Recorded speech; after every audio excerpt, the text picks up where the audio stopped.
Hello and good morning everyone. My name is Yugal Vijay Bhaisare, lecturer in Mechanical Engineering Department from NIT Polytechnic Nagpur. मैं आप सभी का स्वागत करता हूं थर्ड ईयर में फिफ्थ सेम में और आज हम पढ़ने जा रहे हैं एडवांस मैन्युफैक्चरिंग प्रोसेसेस, ठीक है, जिसका कोर्स कोड है 22563 और उसका शॉर्ट फॉर्म है AMP। तो याद रखिए ये जो सब्जेक्ट है आपके मैन्युफैक्चरिंग से रिलेटेड है।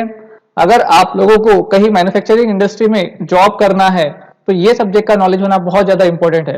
अगर मान लीजिए कोई कंपनी आती है तो आपको इस सब्जेक्ट के बारे में बहुत ज्यादा पूछती है, ठीक है। तो मैं जितना भी पढ़ाऊंगा आप अगर उतना भी पढ़ लिए तो आप आराम से उसके बारे में एक्सप्लेन कर सकते हो। ओके, तो आज हम लोग स्टार्ट करने जा रहे हैं पहला चैप्टर जिसका नाम है नॉन कन्वेंशनल मशीनिंग प्रोसेसेस, ठीक है। तो चैप्टर का नाम क्या है? Non conventional machining processes. तो इसमें हम सबसे पहले जो टॉपिक पढ़ेंगे कि नॉन कन्वेंशनल मशीनिंग प्रोसेसेस होता क्या है। ओके, तो चलिए स्टार्ट करते हैं। ये रहे आपके डिपार्टमेंट के विजन और मिशन। आप अपने वीडियो को पॉज कीजिए और इन्हें थोड़ा सा पढ़ लीजिए। आई होप सभी ने इसे पढ़ लिया होगा। तो चलिए आगे बढ़ते हैं। समरी ऑफ प्रीवियस सेशन ये मैं हर स्लाइड में डालूंगा, अगले सेशन से हम लोग इसको कंटिन्यू करेंगे, ठीक है। लर्निंग आउटकम्स क्या होंगे आज के लेक्चर के?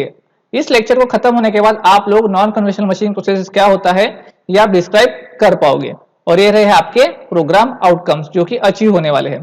तो मैं आपको यहीं पे समझा देता हूं कि प्रोग्राम आउटकम्स मतलब क्या क्या रहेंगे, ठीक है। मतलब आपका PO1, PO4, PO6, PO7, PSO2, PSO3 ये आपके सब्जेक्ट्स में मैप होने वाला है, ठीक है। So advance manufacturing processes. So advance manufacturing processes क्या होता है?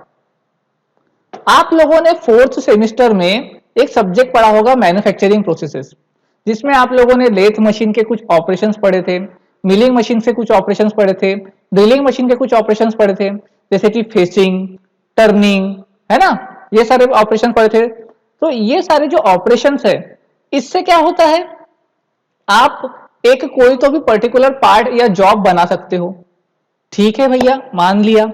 लेकिन what about surface finishing? Surface finishing मिल सकती है क्या आपको उससे? नहीं मिल सकती। तो ये एक उसका डिसएडवांटेज हो गया। दूसरा डिसएडवांटेज क्या हो गया कि भैया अगर आपका जो मटेरियल है, मटेरियल अगर आपका हार्ड रहा तो आप जो है उसके ऊपर ऑपरेट नहीं कर सकते, है ना। या फिर आपका टूल हार्ड हो गया तो आप उसको ऑपरेट नहीं कर सकते। आपको यूज क्या करना है? आपको यूज करना है सिंगल पॉइंट कटिंग टूल या फिर मल्टी पॉइंट कटिंग टूल। इसके अलावा और कुछ आप यूज कर सकते हो क्या? नहीं यूज कर सकते। तो ये बहुत सारी कुछ खामियां होती है मैन्युफैक्चरिंग प्रोसेस जो हम ट्रेडिशनली यूज कर रहे हैं, उसको क्या बोलते हैं अपन? ट्रेडिशनल मशीनिंग प्रोसेस या फिर कन्वेंशनल मशीनिंग प्रोसेस, ठीक है। अगर आपके एग्जाम में ट्रेडिशनल बोल के आया या फिर कन्वेंशनल बोल के आया तो बेटा बिल्कुल भी कंफ्यूज नहीं होना। ट्रेडिशनल मतलब जो हमने फोर्थ सेम में पढ़ा और नॉन ट्रेडिशनल मतलब जो हम लोग अभी पढ़ने वाले हैं, ठीक है। तो देखते हैं एडवांस मैन्युफैक्चरिंग प्रोसेस यानी क्या होगा। तो देखते हैं। ओके, सबसे पहले हम लोग अपने सिलेबस के बारे में देख लेते हैं। ओके, तो सिलेबस में क्या है आपका? थ्योरी रहेगा, प्रैक्टिकल रहेगा। 70 मार्क की थ्योरी का एग्जाम होगा बोर्ड में, 30 मार्क की थ्योरी का एग्जाम होगा, 30 मार्क का आपका सबमिशन होता है।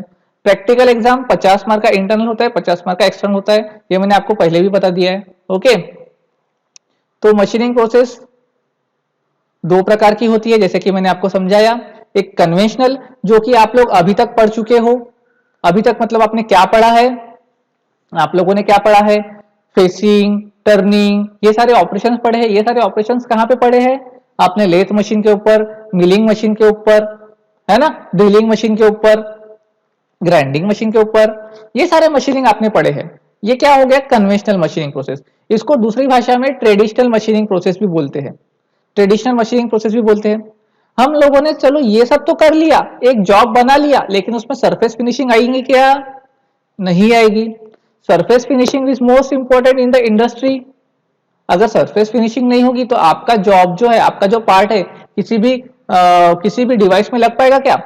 नहीं लग पाएगा। मान लीजिए आपने लेथ मशीन के ऊपर कार्बोरेटर बना लिया, ठीक है, कार्बोरेटर बना लिया और आप चाहते हो कि उसको आपकी मशीन जो आपकी जो बाइक है उसमें इंस्टॉल हो जाए। हो सकता है क्या भैया? नहीं हो सकता। क्यों नहीं हो सकता? क्योंकि उसमें सरफेस फिनिशिंग नहीं है। दूसरी बात, आपका जो टूल रहेगा, जो हम कन्वेंशनल मशीनिंग प्रोसेस में यूज करते हैं, वो यूज करते हैं सिंगल पॉइंट कटिंग टूल या फिर मल्टी पॉइंट कटिंग टूल, जैसे कि आप कटर्स जो यूज करते हो। लेकिन ये सारे जो मटेरियल है ये हार्ड हो सकते, क्या ये टूल जो है वो हार्ड रह सकते क्या? नहीं रह सकते। सिमिलरली आपका जो मटेरियल है, मटेरियल भी आपका हार्ड नहीं रह सकता, मटेरियल भी आपका सॉफ्ट होना चाहिए। ठीक है, तो अगर हार्ड मटेरियल आ गया तो हम उसको ऑपरेट कर पाएंगे क्या? नहीं कर पाएंगे। उसको छोड़ देंगे क्या? फिर हम नहीं छोड़ सकते ना यार, उसके ऊपर भी अपने को ऑपरेट करना पड़ेगा, है ना?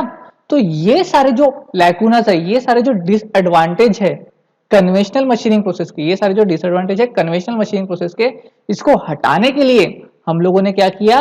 एक मशीनिंग प्रोसेस नई इजाद की, जिसका नाम है नॉन कन्वेंशनल मशीनिंग प्रोसेस, जिसको हम नॉन ट्रेडिशनल मशीनिंग प्रोसेस भी बोलते हैं। ठीक है, समझ में आ गया क्या होता है कन्वेंशनल और नॉन कन्वेंशनल का डिफरेंस? ठीक है, आगे बढ़ते हैं।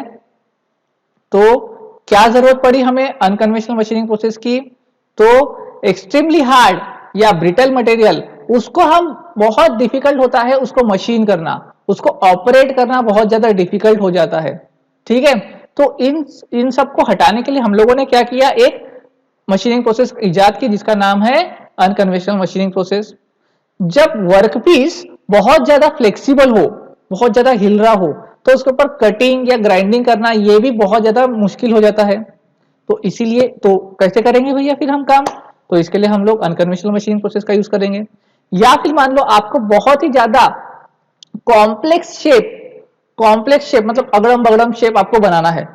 ठीक है, बहुत अजीबो गरीब शेप बनाना है, तो अजीबो गरीब शेप आप लोग प्लेट मशीन पे बनाने जाओगे या फिर मिलिंग मशीन पे बनाने जाओगे तो कितना समय लगेगा? बना पाओगे क्या इतनी एक्यूरेसी के साथ? इतनी एक्यूरेसी के साथ बना सकते क्या फिर अपन? नहीं बना सकते। तो इसीलिए उस प्रोसेस को थोड़ा सा फास्ट करने के लिए हम लोगों ने क्या किया? अनकन्वेंशनल मशीनिंग प्रोसेस यूज किया।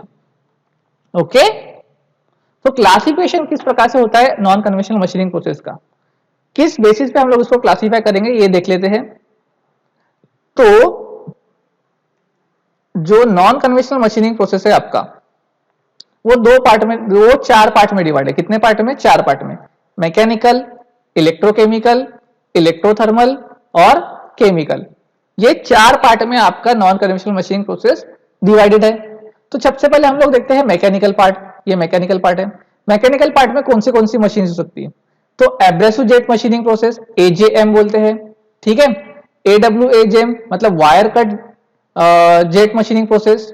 ठीक है, डब्ल्यूजेएम, ठीक है, water jet machining processes, ultrasonic machining processes.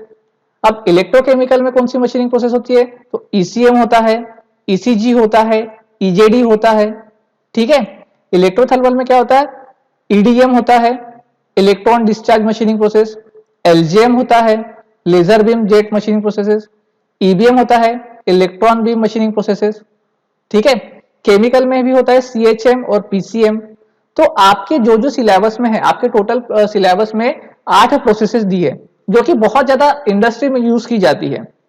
हम उन सबको कवर करेंगे one by one from the next lecture. ठीक है, अगले लेक्चर से आप सभी को क्या करेंगे? सीखना शुरू कर देंगे।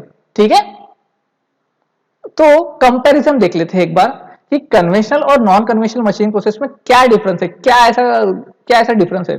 ठीक है, तो सबसे पहला जो डिफरेंस है कि direct tool contact of tool and workpiece. मतलब कन्वेंशनल मशीनिंग प्रोसेस में क्या हो रहा है कि हम लोग टूल और वर्कपीस को एक साथ कॉन्टेक्ट में लाते हैं। ठीक है, लेकिन नॉन कन्वेंशनल मशीनिंग प्रोसेस में ऐसा नहीं होता। हम या तो लेजर बीम का यूज करेंगे या फिर आर्क का यूज करेंगे, है ना? ये सारी जो चीजें हैं हम लोग क्या करते हैं? नॉन कन्वेंशनल मशीनिंग प्रोसेस में हटा देते हैं। अभी मान लो अगर आप direct contact of tool and workpiece नहीं लाते हो, direct contact of tool and workpiece नहीं आते, मतलब आप जिस टूल से काम कर रहे हो और आप जिस वर्कपीस के ऊपर काम कर रहे हो, ठीक है, अगर उसको कांटेक्ट में नहीं लाओगे तो आपका टूल कभी खराब होगा क्या? कभी खराब नहीं होगा, मतलब वो सालों साल चलते ही रहेगा, है ना? Cutting tool is always harder than workpiece. अब यहाँ पे क्या होता है कि कटिंग टूल जो है हमें हार्ड ही लेना है वर्कपीस के मुकाबले। ठीक है, ये डब्ल्यूपी का मतलब क्या होता है बेटा? वर्कपीस होता है। ठीक है, टूल में not be harder and it में नॉट बी फिजिकली प्रेजेंस, मतलब टूल हार्ड नहीं भी रहेगा तब भी अपने को चलेगा। ठीक है, tool life is less due to high wear. अब मेरे को बताओ, आप लोग ये बताओ कि अगर आप लोग टूल और वर्कपीस के ऊपर काम कर रहे हो तो आपका टूल अगर आप किसी के ऊपर घिस रहे हो तो आपका टूल घिसेगा कि नहीं घिसेगा? घिसेगा ना। तो उसकी लाइफ ज्यादा रहेगी क्या? नहीं रहेगी। टूल तो घिस गया, कभी ना कभी तो खत्म हो ही गई। लेकिन यहाँ पे डायरेक्ट कांटेक्ट आ ही नहीं रहा है टूल और वर्कपीस का, तो आपका टूल जो है चालू साल चलेगा। ठीक है। Generally macroscopic chip formation, macroscopic, macroscopic यानी बड़े बड़े चिप्स यहाँ पे निकलते हैं, बड़े बड़े जो है उसमें अंदर के छिलटे छिलटे जो रहते हैं ना आपके, वो निकलते हैं। लेकिन नॉन कन्वेंशनल मशीन प्रोसेस में ऐसा नहीं होता, बारीक बारीक चिप्स निकलते हैं। ठीक है। Material removal takes place due to application of cutting force. हाँ ये इंपॉर्टेंट है भैया, कि जो भी मटेरियल निकल रहे हैं तो उसके लिए आपको क्या करना पड़ा? कटिंग एक फोर्स लगाना पड़ रहा है। कटिंग फोर्स लगाओ तब जाके आपका मटेरियल निकलेगा। लेथ मशीन पे अपन घुमाते हैं उसको, स्पिंडल को, उसको फोर्स लगाते हैं तब जाके वो निकलेगा आपका, कुछ तो भी मटेरियल आपका बन के निकलेगा। लेकिन यहाँ पे ऐसा नहीं होता है। यहाँ पे क्या होता है, आप कुछ एक एनर्जी प्रोवाइड कर देते, एक लेजर बीम प्रोवाइड कर देते, एक इलेक्ट्रिकल एनर्जी प्रोवाइड कर देते, जिसकी वजह से क्या होता है आपका जो वर्कपीस है, वो अच्छे से बन के बाहर निकल जाता है। ओके। कन्वेंशनल मशीनिंग में क्या होता है, suitable for all materials, all type of material हम लोग इसमें यूज कर सकते हैं। लेकिन नॉन कन्वेंशनल में ऐसा नहीं होता है, कुछ कुछ टाइप के मटेरियल्स होता है, जैसे कि कुछ कुछ टाइप के मटेरियल ऐसे होंगे, प्लास्टिक टाइप कुछ हो गया, हम उसके ऊपर ऐसा ऑपरेट नहीं कर सकते। यार तुम प्लास्टिक के ऊपर लेजर बीम डाल दोगे तो वो तो ब्लास्ट हो जाएगा ना है ना। तो हर एक टाइप ऑफ मटेरियल के लिए अलग अलग type of non conventional technique उनको यूज करनी पड़ती है, तो ये आप ध्यान में रखिएगा। Okay. It can not use to make the prototype parts very effectively. Prototype कहने क्या होता है, मतलब छोटे छोटे पार्ट्स।